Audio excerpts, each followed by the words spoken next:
మీ కుటుంబ శాంతి, ఆరోగ్యం, ఆర్థిక అభివృద్ధి కోసం రుద్రాక్ష మహాపూజలో తప్పక పాల్గొనండి. ఇప్పుడే నమోదు చేసుకోండి.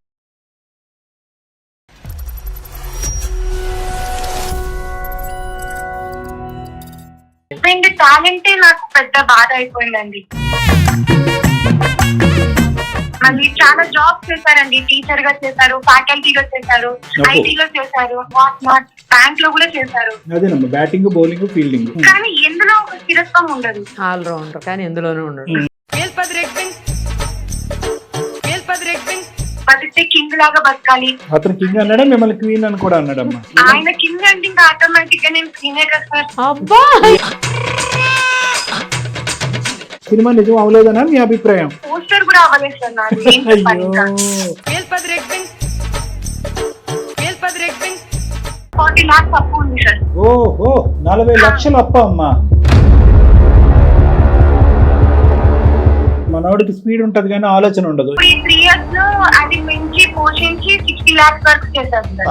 ఇప్పుడు అది నీకు ఇచ్చే గిఫ్ట్. మూవీస్ వల్ల జరుగుతాయి, ఒక రోజులో కోటీశ్వర్లు అవ్వడం రియల్ లైఫ్ లో కాదు అని చెప్తున్నా. అర్థం కావడం లేదు. ఈ రోజు బయటకి వెళ్ళి ఇంటికి వస్తే ఈ రోజు ఏం బిజినెస్ ఐడియా చెప్తాడు, దానికి ఎంత డబ్బులు అడుగుతాడు అని నా గుండె మామూలుగా కొట్టుకోవట్లేదండి. సైన్ పెట్టమన్నాడు, నేను సైన్ పెట్టేశాను. ఇంకా కంచాలు, గిన్నెలు ఒకటే మిగిలి ఉన్నాయి ఇంట్లో. అవి కూడా వెళ్ళిపోతాయి ఇంకొంత తొందరలో. అమ్మా, పాత సామాన్ అమ్ముతాం అని ఇతను అవి కూడా పట్టుకెళ్ళిపోతాడు. అంటే నాకు తెలియలేదు అనుకుంటున్నావా? వాళ్ళకంటే నాకు ఎక్కువ తెలివి ఉంది, నువ్వు నమ్మడం లేదు. నాకు ఖచ్చితంగా మమ్మల్ని అడిగేటట్టున్నాడు మా అప్పు. అదే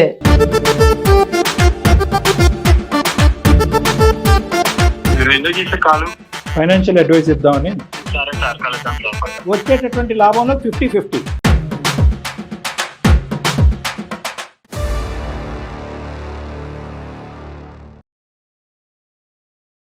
సుమన్ టీవీ అందమైన జీవితం కార్యక్రమానికి స్వాగతం. ప్రస్తుతం మనతో పాటున్నారు ప్రముఖ సైక్రటిస్ట్ డాక్టర్ కళ్యాణ్ చక్రవర్తి గారు. డాక్టర్ గారు నమస్తే. నమస్తే మేడం. ఇదేంటంటే ఎపిసోడ్ ఒక విచిత్రమైంది. అయ్యో, భర్తకేమో ఏవో ఆశలు, ఈమెమో నార్మల్ గా నడవాలి అనుకునే పరిస్థితి. అసలు ఏంటి అనేది నాకైతే అర్థం కాలేదు. చూసిన తర్వాత కొంచెం అంటే సిల్లీగా కూడా అనిపించింది ఆ రీజన్స్ అవన్నీ. అందుకని అది పిక్ చేసాం. ఒకసారి మాట్లాడితే మీకు అర్థమవుతుంది. అమ్మాయి పేరు వచ్చేసి పావని గారు. ఒక్కసారి మాట్లాడదాం. చేయండి మేడం.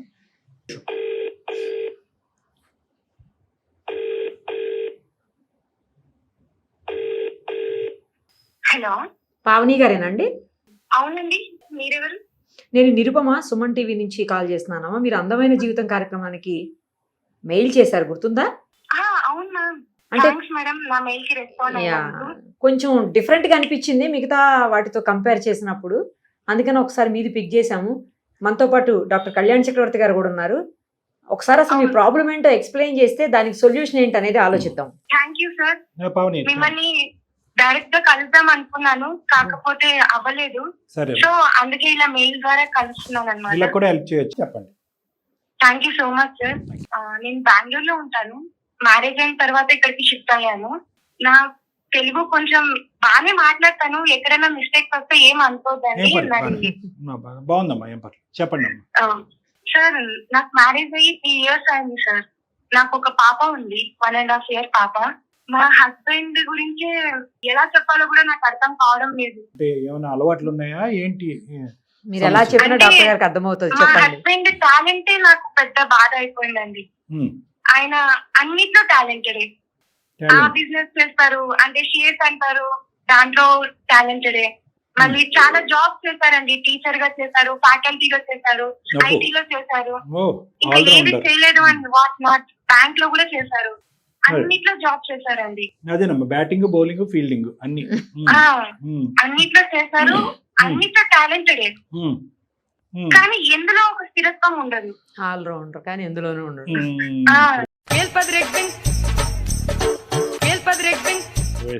పెళ్లికి ముందు అంటే ఆయన చెప్పింది విని నేను పొంగిపోయి, ఇంకా నన్ను ఎంత బాగా చూసుకుంటాడో, ఇంకా నా లైఫ్ ఎలా ఉంటుందో. అంటే ఎప్పుడు ఇదే ఒక మాట చెప్తాడు సార్, బతికితే కింగ్ లాగా బతకాలి, లగ్జీరియస్ గా బతకాలి, నీకు నువ్వు అలా ఇలా చూసుకోను అని ఏమేమో చెప్పాడు సార్. అతను కింగ్ అన్నాడా, మిమ్మల్ని క్వీన్ అని కూడా అన్నాడమ్మా?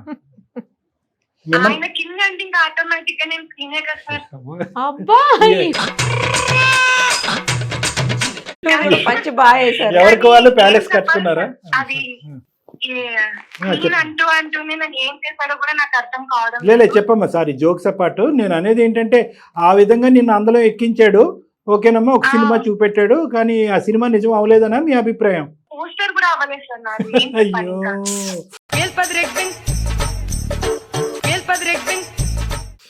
అయ్యో రామ. పోస్టర్ కూడా అవ్వలేదంట. అంటే మామూలుగా అమ్మాయిలకి ఉంటుంది కదా సార్, భర్తతో ఇలా ఉండాలి అలా ఉండాలి, అలా తిప్పుతారు ఇలా తిప్పుతారు బాగా చూసుకుంటారు అని. పెళ్లి అయిన తర్వాత తెలుస్తుంది సార్. అంటే తిప్పేది పక్కన పెట్టండి సార్, 40 lakhs అప్పు ఉంది సార్. ఓహో 40 లక్షలు అప్ప అమ్మా? 40 లక్షలు అప్పు సార్. అది కూడా నాకు పెళ్లి అయిన తర్వాత తెలిసింది. అంటే పెళ్లికి ముందే ఉందా అప్పు ఏంటి? పెళ్లి అయిన అంటే పెళ్లికి ముందే అప్పు చేశారంట. అంటే బిజినెస్ ఆ షేర్స్ లో పెట్టి దాంట్లో దీంట్లో పెట్టి అలా పోగొట్టుకున్నారంట. ఓహో ఓకే, మనవాడికి స్పీడ్ ఉంటది కానీ ఆలోచన ఉండదు. ఇప్పుడు ఈ 3 years లో అది పెంచి పోషించి 60 lakhs వరకు చేశారు సార్. ఇప్పుడు అది నీకు ఇచ్చే గిఫ్ట్. మీరేమైనా చేస్తారా? నేను ఇంతకు ముందు వరకు జాబ్ చేసేదాన్ని సార్. అంటే పెద్ద జాబ్ ఏం కాదు, చిన్న జాబ్ చేసేదాన్ని. బట్ ఇప్పుడు చిన్న పాప కాబట్టి నేను జాబ్ మానేస్తాను. సరే అప్పుడైనా తనకి ఏమైనా కొంచెమన్నా బుద్ధి వస్తుందేమో అనుకుంటే అప్పుడు కూడా కాదు సార్. పెళ్ళైన కొత్తలో చిన్న చిన్న మూవీకి వెళ్ళాలి అంటే కూడా మామూలు దేనికైనా క్యాబ్ లో వెళ్ళిపోవచ్చు కదా అంటే, కాదు అలా ఎలా వెళ్తాను, చీప్ గా ఆలోచిస్తున్నావు, అలా ఆలోచించకూడదు, లగ్జరీస్ గా ఆలోచించాలి, మంచి ఏసీ బుక్ చేయాలి, మంచి థియేటర్స్ లో వెళ్ళాలి, అలా ఇలా అని చెప్పాడు. అంటే మా ఆయన ఎంత బాగా చూసుకుంటున్నాడు అని పొంగిపోయాను, కానీ తర్వాత తెలిసింది ఇదంతా అప్పు చేసి తీసుకొస్తున్నాడు అని. ఇతని అకౌంట్ స్టేట్మెంట్ చూసావమ్మా? నీకు రియాలిటీ ఎప్పుడు అర్థమైంది? నేను కూడా పెద్దగా పట్టించుకోలేదు, ఎందుకంటే అట్లా పెళ్ళైన కొత్తలోనే అంత ఐడియా ఎవరికి రాదు కదా ఇవన్నీ చూసుకోవాలి అని. పెళ్ళైన తర్వాత ఎంతకాలం తర్వాత ఇతను ఏమి తీసుకురాలేదు, పెద్ద అప్పు అనేది మాత్రం తీసుకొచ్చాడు అన్నది నీకు ఎప్పుడు తెలిసిందమ్మా? పాప పుట్టిన తర్వాత తెలిసింది. అంతకు ముందు వరకు నాకేం తెలీదు. హ్యాపీ లైఫ్ అనుకున్నాను. బాగా తిప్పుతున్నాడు, టూర్స్ అవి ఇవి ట్రావెల్స్ అంటున్నారు, బాగుంది లైఫ్ అని ఇంట్లో కూడా గర్వంగా చెప్పుకునేదాన్ని. మా హస్బెండ్ చాలా బాగా చూసుకుంటున్నారు అని. నన్ను గోల్డ్ అడుగుతున్నారు అనమాట.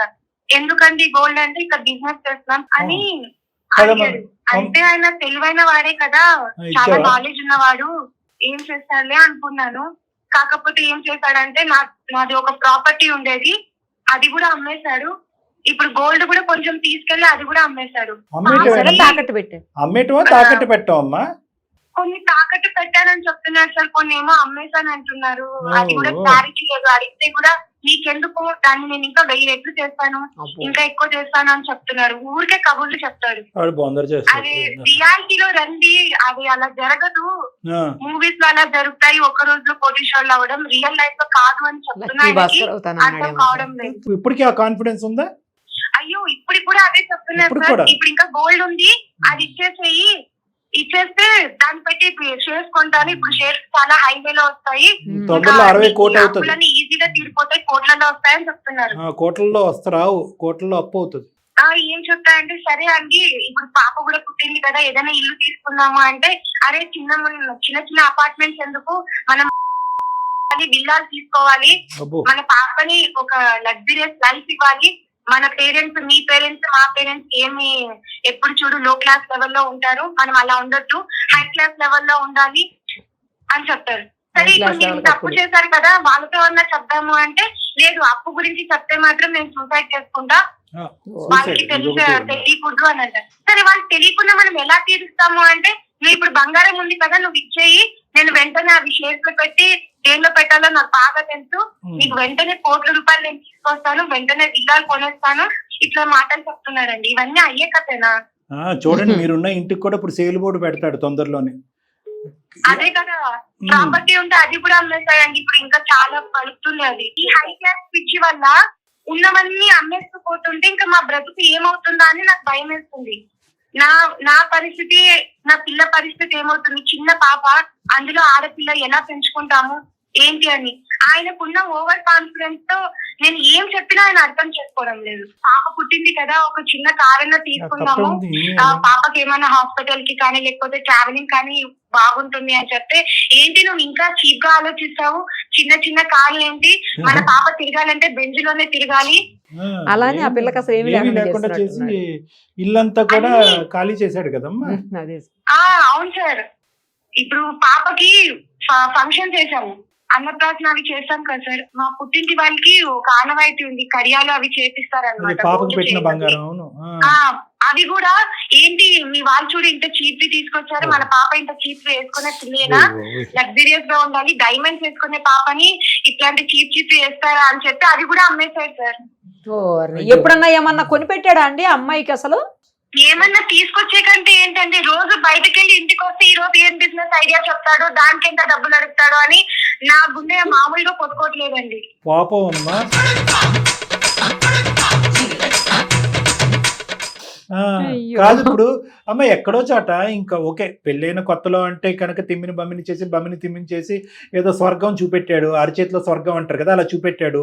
అప్పుడంటే తెలియని వయసు, పెళ్ళైనటువంటి కొత్తలో కొంతకాలం ప్రయాణం చేసిన తర్వాత ఈ ఇంటి పట్టాలు ఎలా ఇచ్చేస్తావు, బంగారం ఎలా ఇచ్చేస్తావు, బిడ్డ బాడసాలప్పుడు జరిగేటటువంటి ఆ బంగారం ఎలా ఇచ్చేస్తావు, ఎక్కడో చాట నువ్వు లిమిటేషన్ డ్రా చేయాలి కదమ్మా. మీ ఆయన యొక్క కెపాసిటీ నీకు ఇప్పటికైనా అర్థమైపోయి ఉంటది కదా.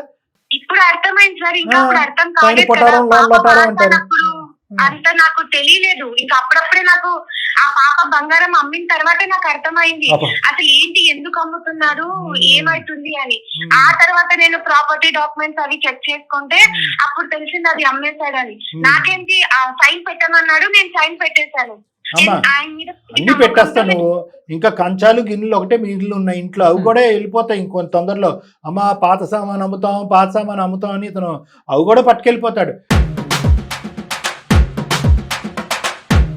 అదేదో సినిమాలో మార్కెట్ లో చుక్కలు చూపిస్తాడు. బ్రహ్మానందం సినిమా ఇప్పుడు ఉంటుంది అదే కదా సార్ నా భయం అందులో అవుతుంది. డైరెక్టర్, ఇప్పుడు బయటకి హీరో, వెళ్తాం హీరోయిన్ సార్, కూడా ఏం చూస్తామో ఏమో నాకు తెలీదు.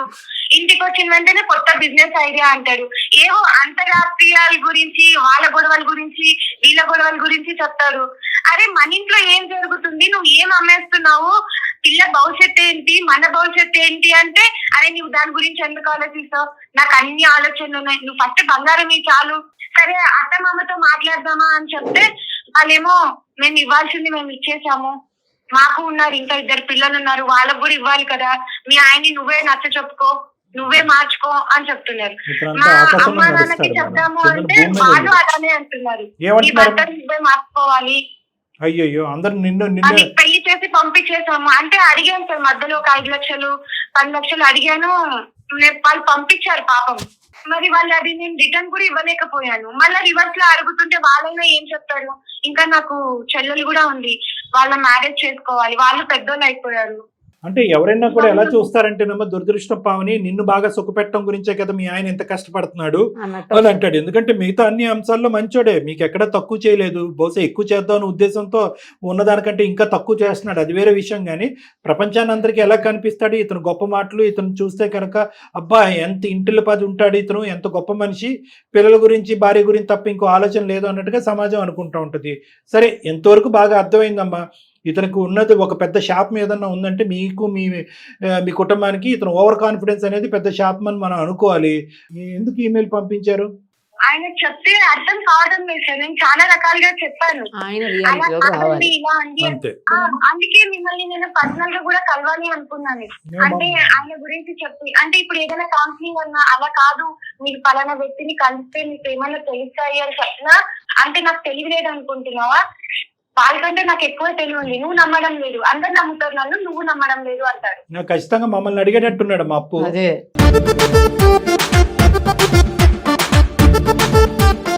సరే ఒకసారి ఫోన్ కలపండి అమ్మా, మాట్లాడి ఎంతవరకు మారుతాడో ట్రై చేద్దాం.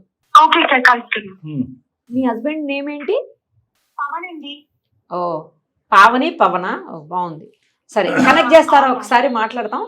అలాగే మ్యామ్, కనెక్ట్ చేస్తాను. కనెక్ట్ చేయండి, కాన్ఫరెన్స్ కాల్ కలపండి. The person you are speaking with has put your call on hold. Please stay on the line. Hello చెప్పమ్మా. ఏమండి ఎక్కడున్నారు? బయట ఉన్నామ్మా. ఇంకా రాలేదే? నాకు టెన్షన్ ఉంటాయి, ప్రాబ్లమ్స్ ఉంటాయి, అన్ని చూసుకొని రావాలి కదా. హలో పవన్ గారు, ఎవరు మీరు? నేను నిరుపమ, సుమన్ టీవీ అందమైన జీవితం కార్యక్రమం నుంచి కాల్ చేస్తున్నాం మీకు. మీరు ఎందుకు చేసే కాలు? ఫైనాన్షియల్ అడ్వైస్ ఇద్దామని. నాతో పాటు డాక్టర్ కళ్యాణ్ చక్రవర్తి గారు కూడా ఉన్నారు. సార్ ఆల్రెడీ తెలుసు మేడం 2-3 times నేను మీట్ అయ్యాను సార్ని. ఈ సార్ నన్ను చూస్తే గుర్తుపడతారు కూడా మేడం. మంచిదా, ఒకసారి మాట్లాడండి అయితే. మంచిది. సరే మేడం. పవన్ గారు 2-3 సార్లు కలిసాను సార్ మిమ్మల్ని నేను. దేని గురించి? మామూలుగా కలిసాం సార్ అప్పుడు ఆఫీస్ టైంలో. చూస్తే మీరు గుర్తుపడతారు సార్ పక్క. కాదు, కొంప తీసి నేను ఏమైనా ఇచ్చానా అంటున్నా. లేదు లేదు సార్ మీరేమి ఇవ్వలేదు. అమ్మయ్య, ఏమి ఇవ్వలేదండి సార్. ఏంటి లక్షల లక్షల కొద్ది అప్పులేంటి? ఇంటి భారం పెరగట్లేదు, భవిష్యత్తు ఏంటి భయం వేయట్లేదు, చిన్న బిడ్డ ఉంది మీకు, చంటి బిడ్డ. ఏంటి మీ ఉద్దేశం ఏంటి? మీ గోల్ ఏంటి? ఫైనల్ గా ఎక్కడికి వెళ్తున్నారు మీరు? మీకు మా వైఫ్ చెప్పారా సార్? ఇంకెవరు చెప్తారు? మీ ఆవిడే చెప్పింది. ఆవిడ భయభ్రాంతులు తనకి ఎలా ఉండాలి, ఎలా బతకాలి ఏం తెలియదు సార్. మన బతికే సార్, మన రేంజ్ మనకి అన్ని ఒక లెవెల్ ఉండాలి కదా సార్. అదేలే, మన మినిమం రేంజ్ రోవర్లే. కాదు, నేను చెప్పేది ఏంటంటే ఎలా ఏంటి ఇప్పుడు ప్రస్తుతానికి ఎన్ని రేంజ్ రోవర్లు ఉన్నాయి, మీ రేంజ్ ఏంటో ఒకసారి మాకు చెప్పండి. మాటలేనా, చేతలు ఏమైనా ఉన్నాయా? మాటలేనా అంటే టైం రావాలి సార్ దేనికైనా. మనం అనుకుంటే అయిపోదు కదా.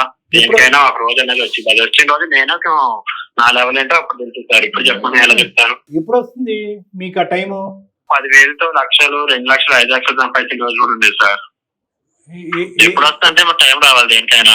కాదు, ఏం చేశారు ఆ డబ్బులు రావడానికి? ఆయన గురించి చెప్పలేదు సార్, వేరే వాళ్ళ గురించి చెప్తున్నాడు ఆయన. ఎంత ఉందండి అప్పు? ఎంత ఉంది అప్పు? అంటే అది ఏం లేదు సార్, జస్ట్ 30 lakhs 40 lakhs ఉంది అంతే. కాదు, మీ క్వాలిఫికేషన్ ఏంటి sir? B Tech complete sir. B Tech complete అయింది. ఏం చేస్తూ ఉంటారు? అవును సార్, నేను ప్లాన్ చేస్తున్నా సార్. ఈ 30,000కి 40,000కి మనకి సెట్ అవ్వదు సార్. చాలా జాబులు చేశాను సార్ నేను. ఈ 34,000 మనకి ఎటు సరిపోతాయి సార్? ఇంటికి ఒక రోజు పబ్బుకి లేదా ఒక రోజు ఫ్రెండ్స్ తో రెస్టారెంట్ కి వెళ్తేనే 10,000 అయిపోతుంది సార్. వచ్చే 30,000లో ఇంకేం ఉంది సార్? 40,000 మళ్ళీ ఎత్తుకోవాలి. మీకేం తెలుసు సార్, మీరు డాక్టర్లు సార్, మీకంటే ఎట్లా వస్తాయి. మేము కూడా మీలా బతకాలి అనుకుంటాం కదా. నేను నా క్వాలిఫికేషన్ తగ్గట్టు నేను నా వృత్తి ధర్మాన్ని నిర్వహిస్తున్నాను, దానికి సంపాదిస్తున్నాను.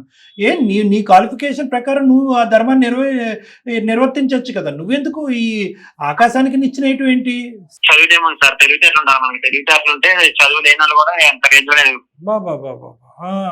నాకు ఆ తెలివితేటలు బాగానే ఉంది సార్. ఇప్పుడు ఉన్నటువంటి పరిస్థితుల్లో నిన్న ఈ రోజుల్లో నువ్వేం పని చేసావు? చాలా ఆలోచన ఇప్పుడు బిజినెస్ మీదే ఉంది సార్. బిజినెస్ ప్లానింగ్ లో చెప్పానా సార్ మీకు? తొందరపడి ఏది చేయడు ఆయన, ఆలోచించి చేస్తాడని చెప్పానా చెప్పలేదు? ఆలోచించి అందరి జీవితాలు చింపేస్తున్నాడు మేడం. అలా కాదు, ఇప్పుడు ప్రజెంట్ మీ వైఫ్ యొక్క బాధ మీకు అర్థమైందా? ఆవిడ బంగారం ఏమైంది? వినండి, ఇంటికి సంబంధించినటువంటి డాక్యుమెంట్స్ ఏమైంది? నేను ఎప్పుడైనా తన నేను నాకంటే ఇంకా 5 రేంజ్ లో తనని నా బిడ్డని చూసుకోవాలని అనుకుంటా కదా సార్. అదే అనుకోవటం వరకే, జరిగేది ఎప్పుడు అనేది ఆవిడ వెయిట్ చేస్తున్నారు. టైం రావాలి సార్. ఇప్పుడు నా టైం బ్యాడ్ నడుస్తుంది. రేపు అన్న రోజు నా రేంజ్ వేరే ఉంది సార్. నీ టైం పిచ్చి తగలే. నేను చెప్పేది వినయ్యా స్వామి, బంగారం ఏమైంది? డాక్యుమెంట్స్ ఏమైంది? బిడ్డకు సంబంధించినటువంటి బంగారం ఏమైంది? పుట్టిన తర్వాత బిడ్డకు పెద్దలు పెట్టినటువంటి బంగారం ఏమైంది? భార్య మెడలో ఉండవలసిన బంగారం ఏమైంది? ఈ ఉన్నటువంటి ఒకే ఒక సొత్తు ఆ ఇల్లు ఏమైంది? నీకు రియాలిటీ అర్థం కావట్లేదా? మొత్తం పడవ సింక్ అయిపోతుంది. ఈ అప్పులో ఇంటి మీదకి రావట్లేదా? అప్పు ఎలా తీర్చాలనుకుంటున్నావు? లాభాలు నష్టాల సంగతి పక్కన పెట్టండి. నీదేదన్నా నువ్వు సంపాదించింది నువ్వు తీసుకెళ్లే అప్పు, నువ్వు ఏదైనా వ్యాపారం చేసుకుంటే అది వేరే విషయం. రేపటి రోజు ఎలా బతుకుతావు? ఆ అమ్మాయి ఒంటి మీద ఉన్నటువంటి బంగారం రేపు ఎలా తీసుకొస్తావు? వాళ్ళ అమ్మ నాన్న వచ్చి నిన్ను ప్రశ్నిస్తే ఏంటి పరిస్థితి? సార్ బిజినెస్ అంటే ఇన్వెస్ట్మెంట్స్ పెట్టాలి కదా సార్. ఈ రోజు పెడితేనే కదా మనకి రేపు లాభాలు వచ్చేది. ఈ రోజు 1,00,000 పెడితే కదా రేపు 2 లక్షలు వచ్చేది. ఇది భారీ బంగారం. ఇప్పుడు వచ్చి ఒకసారైనా అసలు తీసుకొచ్చావా? లాభం మాట, లగ్జరీ మాట తర్వాత మాట్లాడుతున్నా. ఇప్పుడు నా టైం బ్యాడ్ నడుస్తుంది. ఫైనల్ గా ఇప్పటికైనా ఒక గమ్యం ఉందా, ఒక మార్గం ఉందా? ఆవిడకి తెలియదు అని అంటున్నావు. నా దగ్గరకు ఒక 2-3 సార్లు వచ్చాను అంటున్నావు. ఎందుకు వచ్చావు కూడా నాకు తెలియదు. ఇన్వెస్ట్మెంట్ గురించే వచ్చుంటావు. నా అదృష్టం బాండి నీకు డబ్బులు ఇవ్వలేదు. వచ్చుంటాలే. అర్థం చేసుకోవట్లేదు సార్ మీరు కూడా. మా వైఫ్ అంటే చెప్పు, ఆవిడకి అర్థం కాదు. ఆవిడకి అర్థం వాళ్ళు, మా అమ్మమ్మ వాళ్ళు, మా నాయనమ్మ వాళ్ళు, మా తాతయ్య వాళ్ళు ఎలా బతకాలి, నేను ఎలా బతకాలంటే నా వల్ల కాదు సార్. నా రేంజ్ నా లెవెల్ అంతా వేరులో ఉండాలనుకుంటుంది సార్. నా పిల్లలు కూడా నా అలా బతకాలని అనుకోవట్లేదు. వాళ్ళు హై రేంజ్ లో ఉండాలి. చాలా పిచ్చి ముదిరింది బాగా సార్. ఈ అబ్బాయి 3 సార్లు కదా సార్, 30 సార్లు రావాలి మీ దగ్గరికి కౌన్సిలింగ్ కి. ఏం చేద్దాం అమ్మా, నేను నిన్నే అడుగుతున్నా. ఎందుకంటే హై రేంజ్ అని చెప్పి అసలు రేంజ్ అనేది లేకుండా చేస్తున్నారు. అమ్మా అదే కదా ఈ ప్రాబ్లమ్. ఈ డబ్బులకు సంబంధించింది, వ్యాపారకు సంబంధించినటువంటి రేంజే కాదు, ఎవరి మాట వినకూడదు అనేది కూడా ఒక రేంజ్. ఇప్పుడు ఎంత ఖర్చు పెట్టినా అదే సార్. ఎంత ఖర్చు పెట్టినా ఎన్ని అప్పులు తీసుకొచ్చినా అప్పుల్లో ఊబిలో కూరుకుపోయినా ఎవరన్నా ఒక మాట వింటాము అనేటటువంటి ఆలోచనతో వస్తే వాళ్ళకి కౌన్సిలింగ్ చేయొచ్చు, వాళ్ళ తలరాత మార్చొచ్చు. కానీ ఇతను అసలు వినేటట్టే లేదు కదా. మీరంతా సార్ మీకే తెలియదు, మీకు ఆలోచన లేదని మనలే అంటున్నప్పుడు ఎవరు మాత్రం ఏం కౌన్సిలింగ్ చేయగలరు? నీ దగ్గర ఉన్నవి అన్నీ ఇచ్చేసావు, బంగారం ఇచ్చావు, ఆస్తి ఇచ్చేసావు, అన్నీ ఇచ్చేసావు. మీ అమ్మ నాన్నలు ఏమంటారు? ఇప్పుడు అక్కడ లెక్క తేల్చుకోవాలి ఇది. ఆయన నువ్వు ఫిక్స్ దాను ఏంటి, నేను ఏదన్నా నీతో మాట్లాడదు కదండి, వాళ్ళకి వీళ్ళకి చెప్తున్నాను. కోసమే చేశా అంటున్నారు, నా కోసం మీకు 60 తప్పు చేశారు, ఇంకా చేశానంటే ఇంకెన్ని లక్షలు. అదే నేను 10 లక్షలు 60 కాదు, కోటి రూపాయలు ఇచ్చి నేను తిరుగుతా కదా, నీకు ఎందుకు బాధ? ఆ కెపాసిటీ నాకు ఉంది, ఆ టాలెంట్ నాకు ఉంది. నువ్వు ఎప్పుడు కళ్ళగంటం అనేటటువంటిది ఆపేటట్టు లేవు. కానీ నా దగ్గర ఒక మంచి బిజినెస్ ఐడియా ఉంది, వస్తావా నా దగ్గరకు ఒకసారి కలవటానికి? క్లినిక్ వస్తావా? బిజినెస్ ఒక మంచి బిజినెస్ ప్లాన్ ఉంది, ఒకసారి ఫోన్ లో చెప్పడం అనేది కష్టం, ఒకసారి డైరెక్ట్ గా వస్తే మన ఇద్దరం డిస్కస్. నాదేం బిజినెస్ ఏముంటాయి సార్, వస్తాను, మీరు అవకాశం ఇస్తానని తప్పకుండా వస్తాను. వస్తావు కదా? బిజినెస్ ఏముంటది ఇప్పుడు నీ దగ్గర ఏమి ఉండకపోయినా నేను కొన్ని ఐడియాస్ చెప్తాను. ఓకే, నేను ఐడియాస్ చెప్తే కనుక అవి ఎంతవరకు నువ్వు ఆచరించగలవు, ఎంత పెట్టుబడి అవుతుంది అనేది చెప్తాను. ఆ పెట్టుబడి ఎలా తీసుకురావాలనేది కూడా నేను చెప్తాను. ఫస్ట్ నువ్వు నా దగ్గరికి అయితే రా. సరే సార్, కలుద్దాం సార్. వచ్చేటటువంటి లాభంలో 50-50. నీకు పిచ్చికిచ్చి అంటూ ఏమీ లేదు. నేనైతే కనుక నా బిజినెస్ ఐడియాస్ నీకు చెప్తాను. ఆ బిజినెస్ ఐడియాస్ వినటానికి గురించి నా దగ్గరికి రా. ఓకేనా? నువ్వు అర్జెంటుగా ఫోన్ పెట్టేసి మీ ఆవిడకి చాలా బుద్ధి చెప్పాలి. మేము ఆవిడకి బుద్ధి లేకుండా మాకు ఎందుకు ఈమెయిల్ పంపించిందో ఒకసారి అడగాలి. నువ్వు ఫోన్ పెట్టేసాను. Okay, bye. ఈ అడ్డుదారిలో వెళ్తే కానీ మేము అతన్ని పట్టుకోలేము అనేది మాకు అర్థమైందమ్మా. ఎందుకంటే 1000 అబద్ధాలు ఆడానన్నా ఒక పెళ్లి చేయమన్నారు.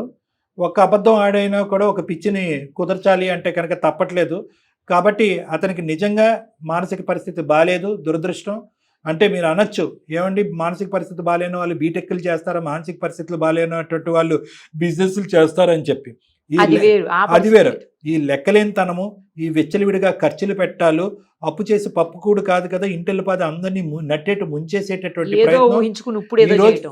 ఈ రోజు 60 లక్షలు కాదమ్మా, ఇది ఎక్కడికన్నా పోవచ్చు. ఇంకొకటి కూడా చెప్తున్నాను, ఇది కేవలం అప్పులు అనే అంశం ఒకటే కాదు. ఎవరన్నా కూడా ఆ అప్పు తీసుకున్నటువంటి వ్యక్తులు కోపగించి ఇతని మీద ఏమన్నా దాడి చేయొచ్చు, ఇంటికి రావచ్చు, కేసులు పెట్టచ్చు, ఇంటి పరువు రోడ్డు మీద వేయచ్చు, మీ అందరి పరువు పోవచ్చు. ఇంకా ఆ పరిస్థితి వరకు రాలేదు కాబట్టి ఈ రోజు కాస్త నవ్వుకుంటూ కాస్త సీరియస్గా మనం మాట్లాడుకున్నాం. నేను అతని ఫోన్ మీద కౌన్సిలింగ్ చేసేటటువంటి ప్రయత్నం కూడా ఎందుకు చేయలేదు అంటే కనుక, ఇందాక నేను చెప్పాను కదా, అతను ఒక ఆకాశంలో ఉన్నాడు, మనకంటే 10 మెట్ల హైట్లో ఉన్నాడు. అతను ఊహించుకోవటం, కలలు గంటం అనేటువంటి పనిలోనే ఉన్నాడు. కానీ ఇప్పటికీ కూడా రియాలిటీలోకి రాలేదు. అతనికి అర్జెంటుగా ఇన్ క్లినిక్ ట్రీట్మెంట్, కౌన్సిలింగ్ అవసరం. చాలా ఎపిసోడ్స్లో ఇప్పటి వరకు నేను ఏంటంటే 95% to 98% మేము ఫోన్ కాల్ మీద ఈ ఇష్యూని రిజాల్వ్ చేసి మిగతా ఒక 5-10% క్లినిక్ హాస్పిటల్లో రిజాల్వ్ చేయడానికి ట్రై చేస్తాం. కానీ ఇతనిది అలా లేదు. ఒక 2 to 3% మన ఫోన్ కాల్ మీద జరుగుతుంది. అది కూడా అబద్ధం ఆడి అతను నా క్లినిక్ సెటప్లోకి రప్పించుకోవటానికి. ఆ క్లినిక్ సెటప్లోకి వచ్చిన తర్వాత కూడా అతనితో నేను స్టార్టింగ్లో business ideas, hospital, medical field గురించే మాట్లాడిన తర్వాత స్లోగా అతనితో నేను ఫ్రెండ్షిప్ చేస్తాను, అంటే ఒక స్నేహితుడిగా మారిన తర్వాత అతనికి నా మీద ఒక నమ్మకం వచ్చిన తర్వాత అతన్ని కౌన్సిలింగ్ అండ్ ట్రీట్మెంట్ లూప్లోకి లాగుతాను. అది నా యొక్క టాలెంట్, నా స్కిల్, అది నేను చూసుకుంటాను. నువ్వైతే మాత్రం అతనికి గుర్తు చేయి, డాక్టర్ గారు చెప్పారు కదా ఏదో బిజినెస్ ఐడియాస్ ఉన్నాయంట కదా, ఆ స్థాయి వ్యక్తి చెప్పాడు అంటే ఖచ్చితంగా అందులో నిజం ఉండుంటుంది అని చెప్పి నమ్మించి నా దగ్గరికి తీసుకొచ్చేటటువంటి ప్రయత్నం చేయమ్మా. నేను చెప్పేటటువంటి మాటల్లో కొంతవరకు అబద్ధాలు ఉన్నా కూడా నీ జీవితాన్ని నీ బ్రతుకుని కాపాడటం గురించి ఇలా చేయడం తప్ప ఇంకో దారి లేదు. అర్థమైందా పావని గారు? అమ్మా అట్లీస్ట్ ఫస్ట్ ఆఫ్ ఆల్ మార్పు అనేది హాస్పిటల్ వరకు రావటం, క్లినిక్లో అడుగు పెట్టడం అమ్మా. తర్వాత నా మీద అతనికి ఆల్రెడీ ఒక నమ్మకం ఉంది.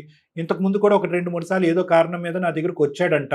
సో నేనంటే ఒక గౌరవం ఉంది, ఒక ఆలోచన ఉంది. కాబట్టి ఫస్ట్ ఆ నమ్మకాన్ని మనం జాగ్రత్తగా ఎలా వాడుకుంటాం, ఒక కౌన్సిలింగ్ వరకు కానీ లేదంటే ఒక మెడికల్ ట్రీట్మెంట్ వరకు ఎలా తీసుకెళ్తాననేది కొంతవరకు నేను ఆలోచించుకోవాలి. ఆ తర్వాతే నీకు ఒక గ్యారంటీ ఇస్తానమ్మా.